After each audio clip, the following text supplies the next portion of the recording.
Good evening on the news tonight. State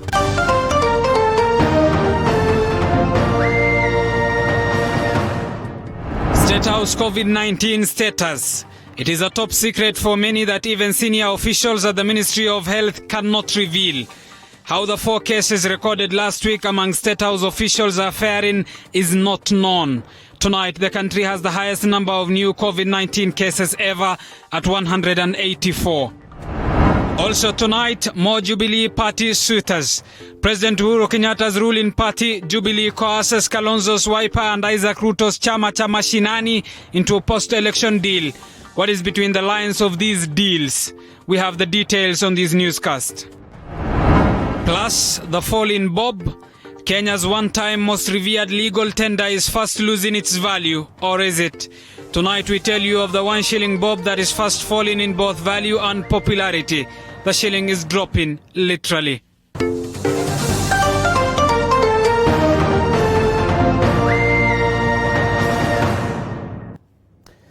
Good evening. TV47 News Tonight with me, Abu Bakar Abdullahi, begins right now. Our sign language interpreter is Ann Wairimu. To our top story.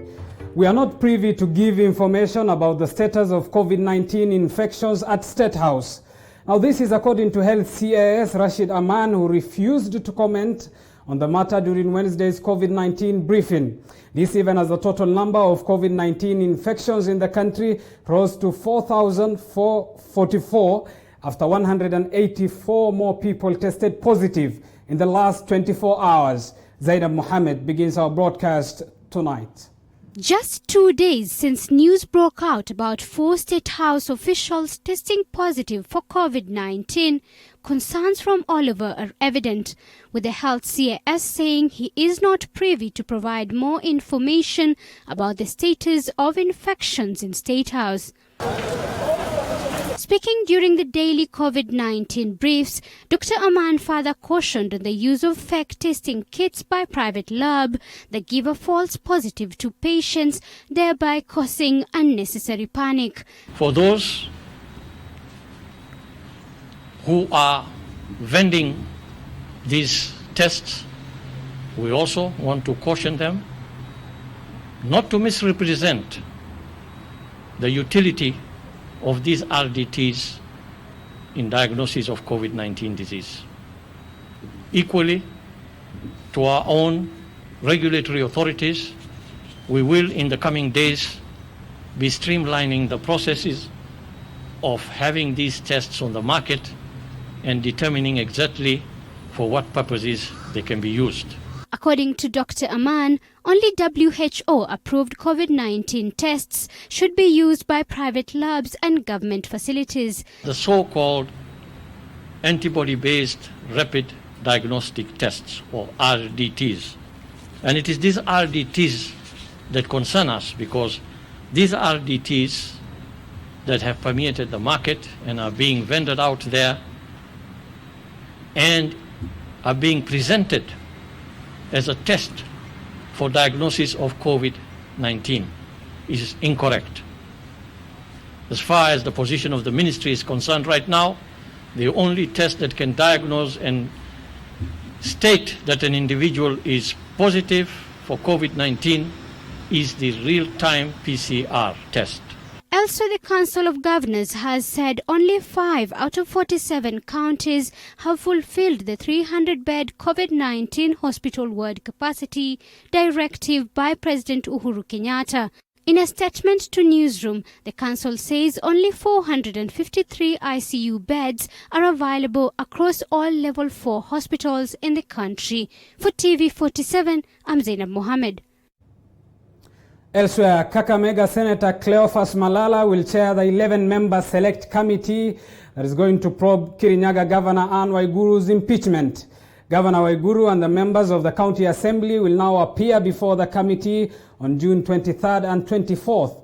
This even as a section of Kirinyaga MCAs now claim that the committee will only sanitize Waiguru. Moige William reports.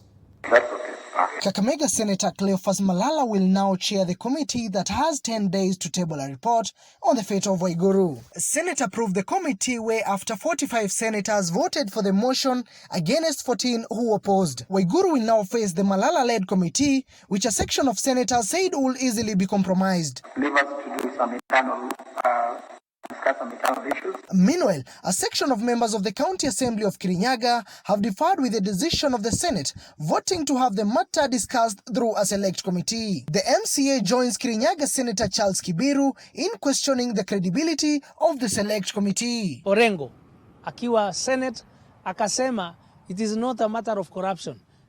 Hii ni kichwa ya Waiguru inatakikana. Hilo ni jambo lilituudhi sana, ambalo linaonyesha ya kwamba hatutapata haki kwa bunge hilo, lakini hakuna shida, sisi tutafuata sheria. There have been a series of demonstrations in Kirinyaga County, residents having mixed opinions of the Senate decision. Wangojee Waiguru vile walimchagua, hivyo tu ndio watamtoa. Kwa hivyo waachane naye amalize kazi, walijua ni mbaya akiingia na waachane naye. Hivyo tu walimuingiza, wangoja atoke hivyo. Kama magavanazi wengine walikuwa na face hao 47 senators, why mbona yeye afanywe special? Angatuletea yeye hapa atuambie huyu ametunyima pesa ndio tumekosa kufanya hii kazi. Sasa kama wao wanatoka hapa wanapeleka Nairobi alafu waanza kulipa watu pesa ya kwenda kulalamika huko wakiandamana, hiyo ni biashara gani? Hatukupeana kazi kama hiyo. Waiguru was ousted after being accused of misappropriation of public funds, among others. 23 out of 33 members of the County Assembly of Kirinyaga voted for the impeachment of Governor Anne Waiguru. Mwege William, TV47. Elsewhere, Jubilee Party has formally signed a cooperation with Wiper Party and Chama cha Mashinani. The pact was signed at the Jubilee Party headquarters after a closed-door meeting. This move coming just days after a similar pact between the ruling Jubilee coalition and KANU was inked. Elizabeth Mutuku tells us more. The three parties, Wiper, Jubilee and Chama cha Mashinani, have agreed to work together ahead of 22 polls.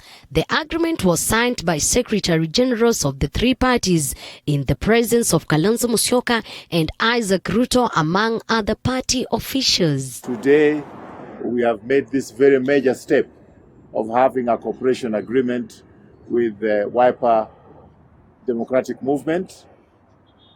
His Excellency Kalonzo Musyoka has a very cordial and friendly relationship with our party leader. The agreement coming after a similar agreement between the ruling party Jubilee and KANU. The two-party Wiper and CCM, however, maintains that they are still strongly in NASA. This agreement cooperate fully in terms of enhancing Jubilee's programs in Parliament, in both houses of Parliament, the National Assembly as well as the Senate. Tumekuja kama Wiper kuhakikisha kuwa msimamo uliochukuliwa ni chama cha Jubilee kama inavyoongozwa na Mheshimiwa Uhuru Muigai Kenyatta wa kufanya sisi tuwe kitu kimoja kama nchi. Hilo ni jambo la maana sana. ANC's Musalia Mudavadi has been questioning the legality of Wiper, CCM and Jubilee agreement with the existing NASA coalition agreement. People feel that it's different. Why not gather the courage and formally put it on pen and paper and say you have exited NASA because you prefer to make a certain arrangement? The Jubilee Party has been seeking numbers in the parliament with a split party on Tangatanga and Kieliweke faction. We are opening a new chapter in this country. This is indeed the first period in history in which we will have a peaceful period of development between elections to the next elections. And we want immediately after that election again, the leaders who will be elected and those who will not win should come together and ensure a peaceful country. And it could not have come at a better time like now, when the entire world, let alone Kenya, is ravaged by COVID-19. It would not have come at a better time when we have BBI at hand, which as a party we have already bought in. ODM leader Raila Odinga has been working with President Uhuru Kenyatta after the handshake and other NASA coalition partners claimed were left out. The three-party agreements comes amidst looming cabinet reshuffle, and now it's a matter of time to see whether this shapes the politics of the country. Elizabeth Mutuku, TV47 Jubilee Headquarters, Nairobi. Elsewhere, chaos erupted at the Wajir County Assembly this afternoon after members of the County Assembly failed to agree on changes proposed at the Budget Committee. At least 4 people were injured during the chaos, forcing police officers to intervene. The House business was halted for a while during the chaos.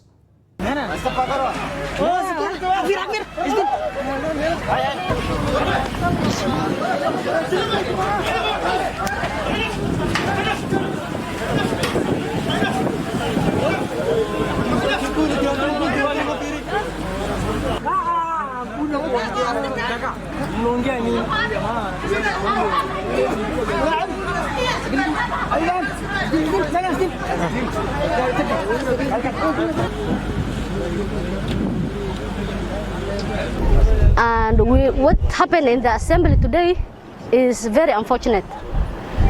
But it was not about the budget committee list. It was about the way it found itself in the order paper. The chaos, the members who were supporting the illegality were many, and the members who were rejecting were few. So obvious when when we reach the debate, everybody will talk, and obvious the eyes will going to have it. The only way we can we saw that we can stop it is to bring some chaos. Moving on, debate has been rife on whether the government entirely withdrew the 1 shilling coin from circulation or not. This follows the plummeting in value of the 1 shilling coin in the past decade, making it unpopular among Kenyans. Our reporter David Mudhoka made stops in various business stalls in Nairobi to bring to forth the extent to which the 1 bob risks irrelevance among Kenyans, and has filed the following report. Now, have you ever gone to that nearby shop, supermarket, or even grocery store, and the goods you buy have a price that is not in the fact of 5 shillings or 10 shillings? So you expect a change that has either a shilling or 2 in it, but what you get in exchange is either a sweet or a matchbox. Now that is how the 1 shilling coin, which is the Kenyan symbol of currency, is losing popularity among Kenyans. Let's face it, the bob is declining. Once the pride of the Kenyan currency, the 1 shilling coin stands undesirable among most shoppers and sellers in the country today. A stop at various stalls in the city revealed the extent to which Kenyans no longer want the 1 shilling coin, citing a drastic reduction in value. Our first stop was at a shoe shiners along Nairobi's busiest avenues, the Moi Avenue. Here, to have your shoes polished to desirable perfection, you are required to pay 40 shillings. In my pockets, I had a 200 shillings note, a 20 shillings coin, and 20 1 shilling coins. In no time, my less appealing shoes were starting to restore their former sparkle, and it was time for me to pay for the services rendered. I decided to test the waters to see whether the shoe shiner will take my 20 shillings coin and the 20 1 shilling coins, and the response took me aback. Alafu ukienda supermarket tununua kitu ama hata mama mboga ama wanasema aje? Mama mboga wanataka hata ile kokore ndogo ama hiyo lakini hii mashilingi ni shida. Onwai Daniel, the shoe shiner, was too quick to dismiss my 1 shilling coins. Kukataa hiyo mashilingi ni shida kwa sababu hakuna mahali nitasabereka. Kwa sababu nikibereka mahali wananiambia hii ifanye kazi. We did not give up. We decided to buy some fruits, and our next stop was at a fruit vendor's makeshift selling point a few meters from our ground zero. Here, a medium-sized tangerine costs 30 shillings and a small-sized tangerine costs 20 bob. I went for the 30 shillings tangerine, and as I handed my 20 shillings coin and 10 1 shilling coins to the vendor, the response was getting predictable. Mashilingi hapana.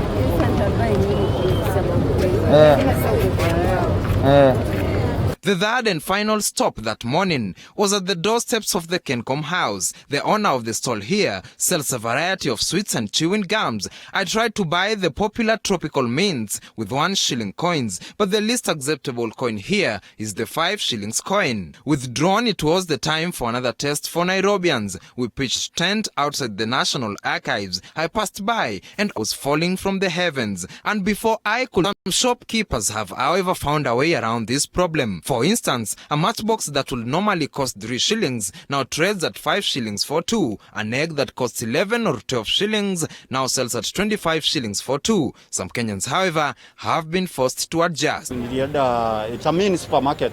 Nikaenda kununua mayai, nikaenda nikanunua sabuni, nikaambiwa hataki mashilingi. As the shilling continues to weaken, Kenyans continue to wonder whether it is the high time to do away with it entirely. David Mudhoka, TV47. Thank you, David Mudhoka, the Bob man tonight, at least the coins in the pocket. For that report, quarter an hour past the hour, time for us to take our short break here on TV47 News Tonight. We still have a lot lined up for you. We will be back after this break.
Welcome back to TV47 News Tonight with me, Abu Bakar Abdullahi. Thank you for choosing to stay with us.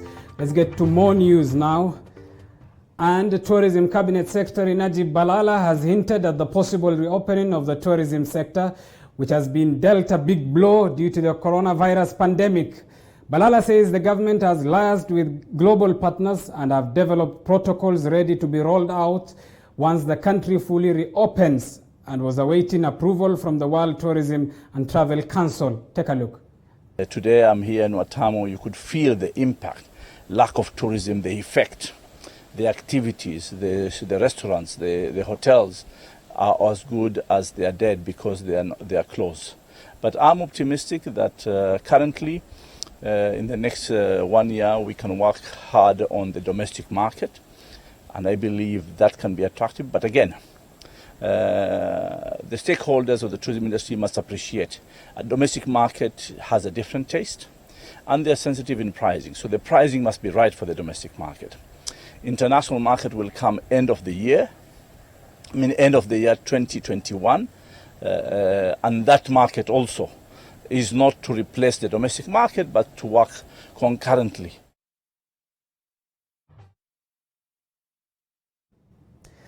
Well, the flames of the COVID-19 heat have not spared the tourism sector, and that forms the basis of our discussion tonight. And joining me for this discussion is Judy Kefa-Gona, who is the founder, Sustainable Travel and Tourism Agenda. Good evening, Judy. Thank you for making time for us. Good evening, and thank you for having me. All right. If one is to look at the phrasing that have been used in the media, if not the description of the tourism sector, from international flights being cancelled, entertainment joint closed, public gatherings prohibited, hotel bookings cancelled, safaris postponed, culture tours abandoned, this paint a picture, a gloomy picture of the tourism sector, is it? I think for these times, that will be a very appropriate description, because this is not unique to Kenya. This is a crisis that has hit the entire globe. No tourism industry anywhere in the world was prepared for this. And tourism has been completely crippled because tourism is an interactive industry. It is an industry where people meet people and experience places and travel out of their homes, travel out of their countries to go and experience what is available in different places. So because of restricted movement, restricted interactions, tourism has taken a big hit, and this is not unique to Kenya. And Judy, is this bringing forth the interconnectivity and how small the world is?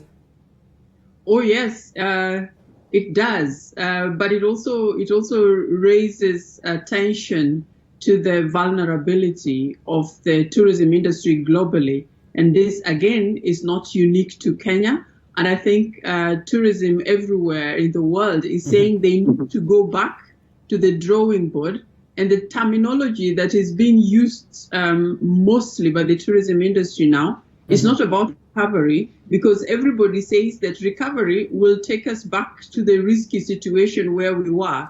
We are talking about restart. How do we restart so that tourism can become more resilient going forward? All right, at the beginning of 2020, Africa's tourism sector looked as though it was set for a lucrative year. The continent had the world's second fastest growing tourism industry and was projected to rake in billions of dollars from it. That picture seemingly is not the case now, but what is left to smile about tonight? That is not the case, and the UNWTO has been revising its figures since April, and I think its latest figures, depending on a scenario where tourism restarts in the last quarter in December. If tourism restarts in the last quarter, they're talking about between 60 to 80% drop in the projections that they had for 2020. And that is a big drop in tourism. It means that it will take another maybe 3 to 4 years before tourism can catch up with where it was in 2019. All right, we talk of the international flights that were cancelled. Of course, public gatherings as well being banned in many countries across the world. this as well brings forth the aspect of tourism surviving, of course, with people, and it can't survive without the people. Then if the economic hardship that the people across the globe, the global recession, as some pointed out to, is hitting and eating the very little that the people have, will tourism become a luxury now? I think tourism, as it restarts, and we're saying tourism as it reimagines, will have to diversify. That the total dependence on the tourism industry, on tourism arrivals, and not other opportunities that are presented by science and technology will have to be rethought seriously, especially for long-haul destinations. Like Africa is a long-haul destination. Let me talk about East Africa, for example, where visitors coming here, our international travelers, have got to come from very far. So the model of tourism that will re-emerge post-COVID-19 and in the next 2 or 3 years will be significantly different. There are still many uncertainties, and nobody can say for sure what this industry will look like in the next 1, 2 years or even 3 years. All right, we don't even Judy, you say no one can predict what the industry will look like, but if you look at the people within the industry, these as well, a drop in tourism many a times, if not with certainty, also translate to job losses and people running out of what they had relied on, isn't it? Yes, that's very true.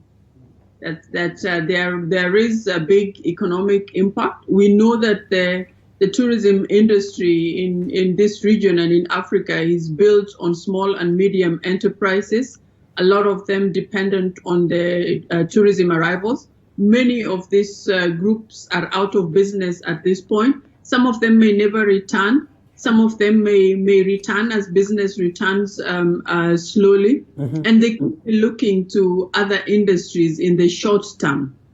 I think the important thing that we need to be focusing on as a country right now is the quality of our short-term actions for restarting tourism. Now, if the quality of our short-term actions and our interventions are able to include everyone, or as much as possible, include the entire industry and not just support a small segment of it, then we can build long-term resilience, because we can get as many people as we can back on their feet and being able to generate income for their livelihoods. All right, Judy, you talk of a short-term goal in as far as bringing back the tourism sector to its foot is concerned.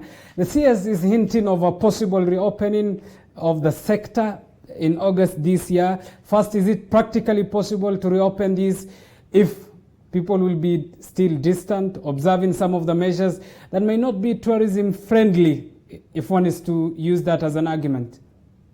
I will go back to my statement about the uncertainties. Even the visitor behavior is uncertain. But the entire tourism industry agrees that as tourism reopens, it is domestic tourism that will kickstart the tourism industry.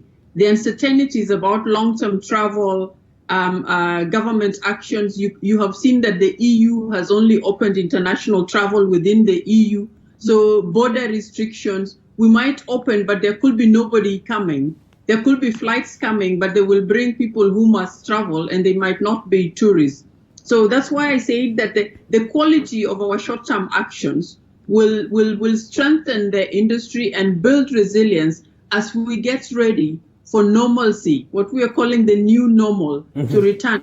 It will be a new normal. We cannot go back. I said at the beginning, tourism cannot go back to where it was. This has been a major disruption. All these protocols that we are talking about are introducing a very different perspective to visitor management in the tourism industry. Travelers are going to be health conscious. Nobody travel thousands of miles to go and risk their health. They will have to have an exceedingly great reassurance that I am safe traveling this far away from the country. So all right, Judy, and that brings the prospects of domestic tourism, local travels, Kenyans traveling within the country, which begs the question, understanding the price variation in as far as some of the hotels, some of the areas that Kenyans would love to visit is concerned.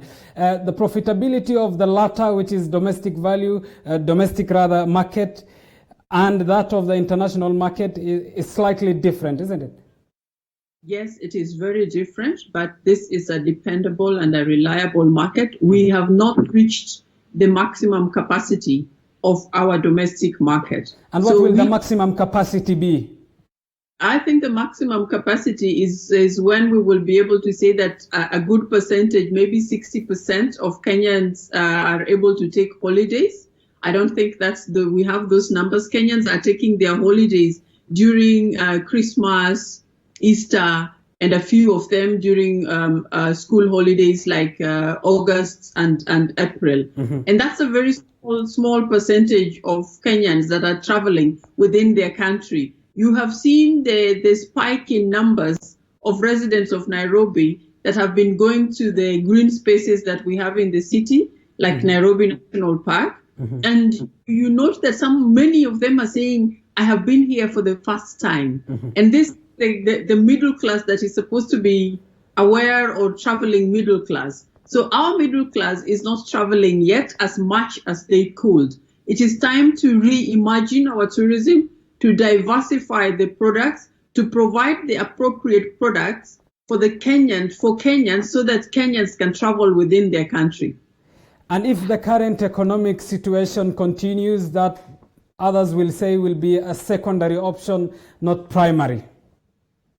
Yes, I think that is a reality that we have to live with, and that is why the tourism, the destination marketing organizations, and the policy-making organizations must be thinking about different potential futures.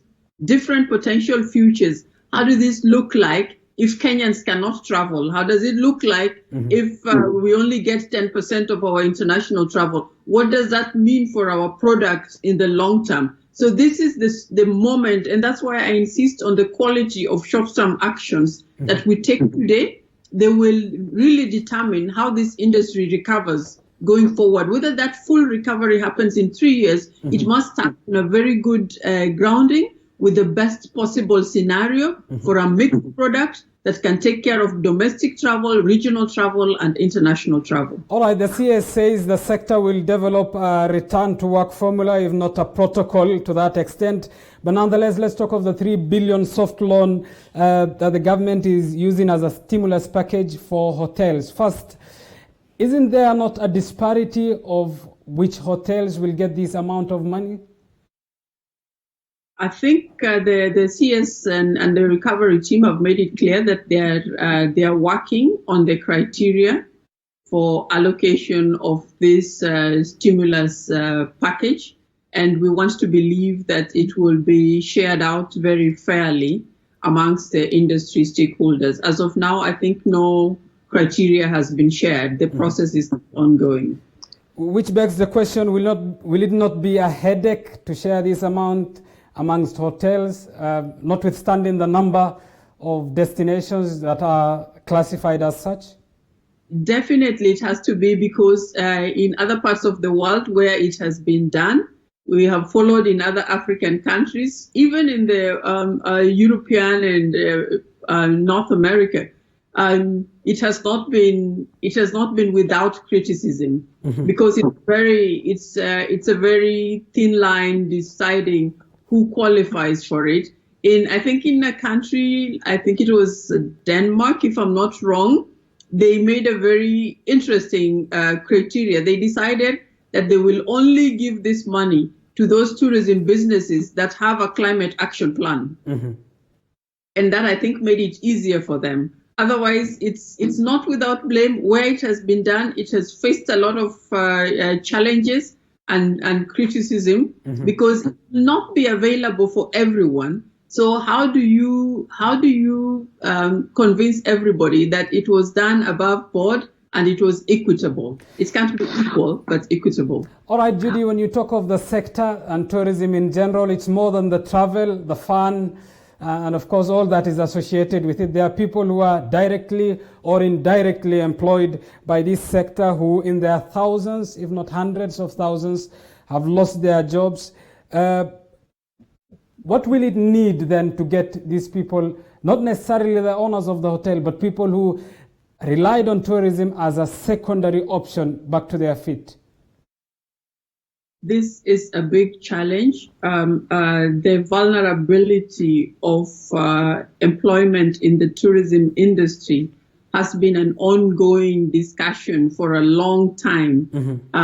Even in the highest level of the United Nations World Tourism Organization, the informality of employment, it is a sector that is characterized by informality of employment. There are lots of people who are employed in the sector but only work in the sector during the seasons when it's high season, and then they're left, they laid off, and when the next season comes they're employed. So the informality of the employment in the sector has left employees in this sector very vulnerable, and this is not a problem that is unique to Kenya.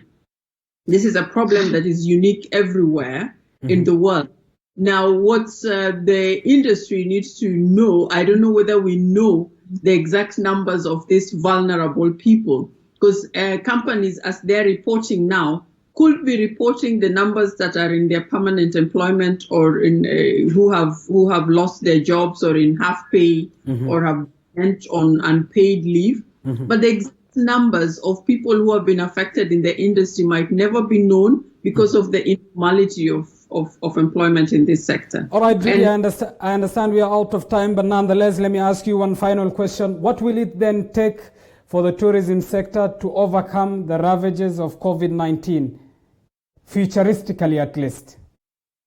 I think what it will take for this industry to overcome these ravages is to take a raft of actions, and one of them is to strengthen the small and medium enterprises in the tourism industry. I say they make the core a large segment of the tourism industry. If we strengthen them, we are strengthening the base of our tourism industry. We will need to diversify our tourism markets and products, and even the experiences that we offer.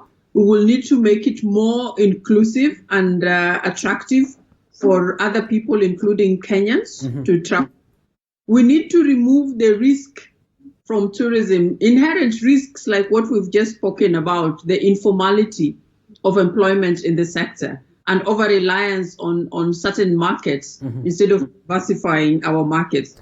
All right, Judy Kefagona, of course, the founder of Sustainable Travel and Tourism Agenda.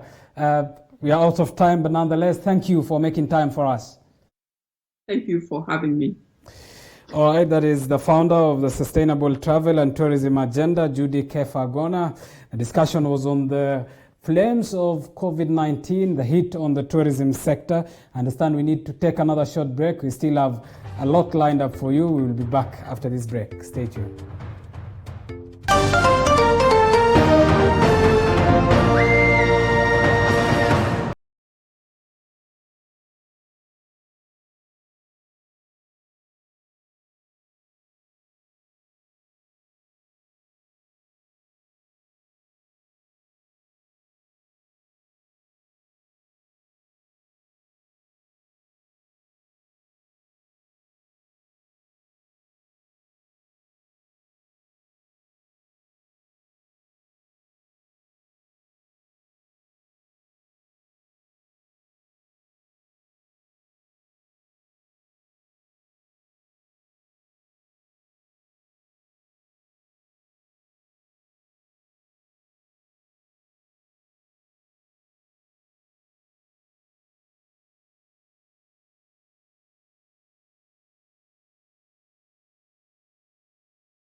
Welcome back. Thank you for staying with us. Now, Chief Justice David Maraga is set to retire in January next year, but there are claims he might opt for an early retirement.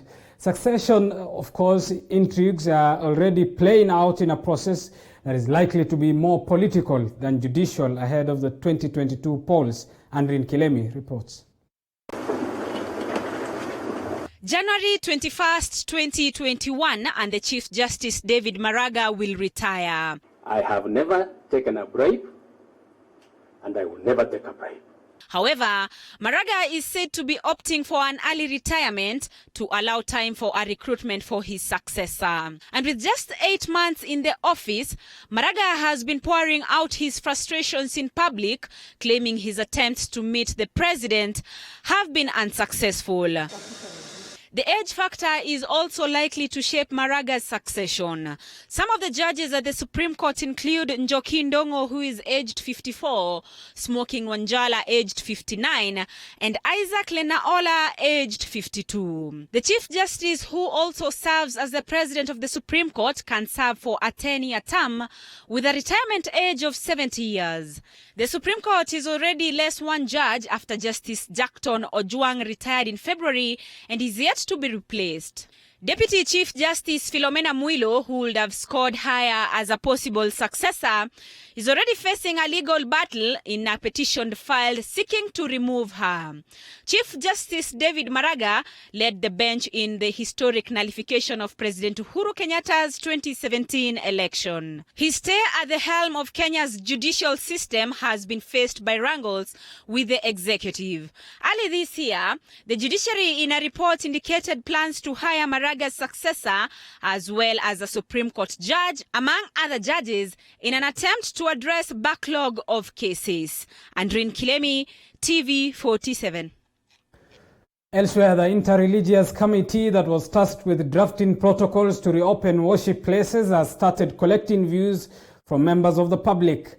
The committee, led by Nyeri Catholic Archbishop Anthony Muheria, has until the 6th of July to present its report to President Uhuru Kenyatta. Eli Logova tells us more.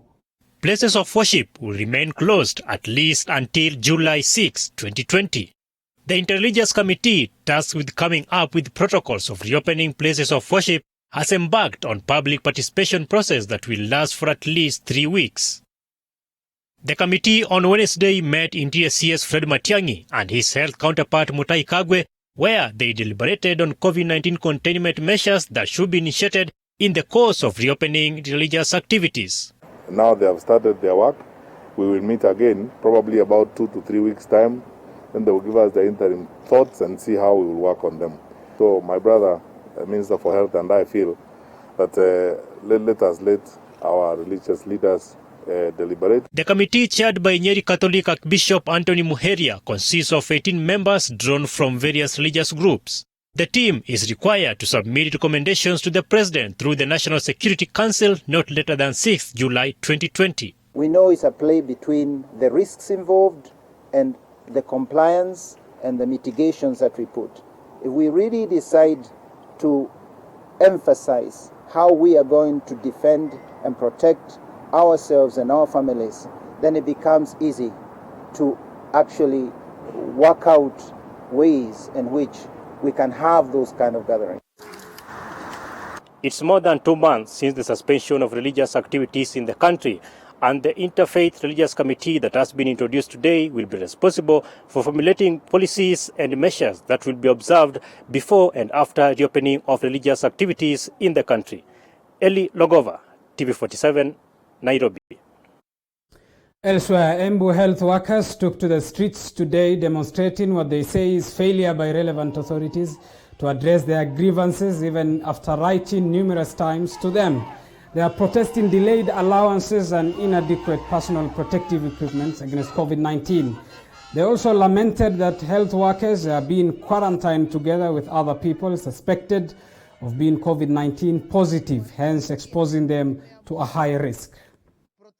Ni wao wakuwa kwa ofisi na wakuwa nyumbani, wafanyikazi shauri yenu. Na sisi tunasema we also have our say. And our stand is we shall work when we feel fully protected. We as health workers are human beings, and being the fact that we accept them to be health workers, we did not accept to be punished. Kiwango cha milioni 29.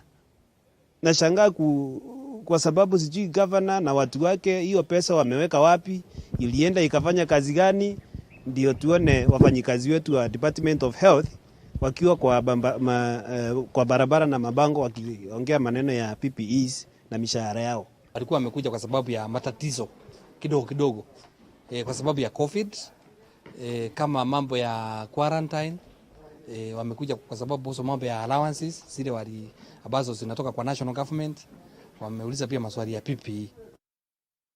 Moving on, the government has said the process of reclaiming grabbed land is not yet over. The Ministry of Water has already listed pieces of land in Nairobi that had been reserved for sewerage facilities but have been grabbed. Water CS and Nairobi Metropolitan Service boss Mohamed Badi were today inspecting Ondiri Swamp in Kikuyu, where they issued a stern warning to land grabbers. 1.7 million hectares which had been set aside when we became an independent country. 1.3 of that has now found its way into private hands for various reasons. I join my colleagues in saying that this land will have to revert back so that we can then be able to find a place where we take the sewage that we are currently expanding the infrastructure for. Those people who discharge effluent into Nairobi River, action will be taken against anybody found guilty. So we have already started. We have taken several farms and individuals of estates to court and will not stop there until Nairobi River is pure and clean. Let's get to the world of sports now. The English Premier League resumes tonight after a 3-month break.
The best to whomever team you support. That brings us to the end of tonight's edition of TV47 News Tonight with me, Abubakar Abdullahi. On behalf of the entire team that made this production possible, bye for now and enjoy the rest of our programs.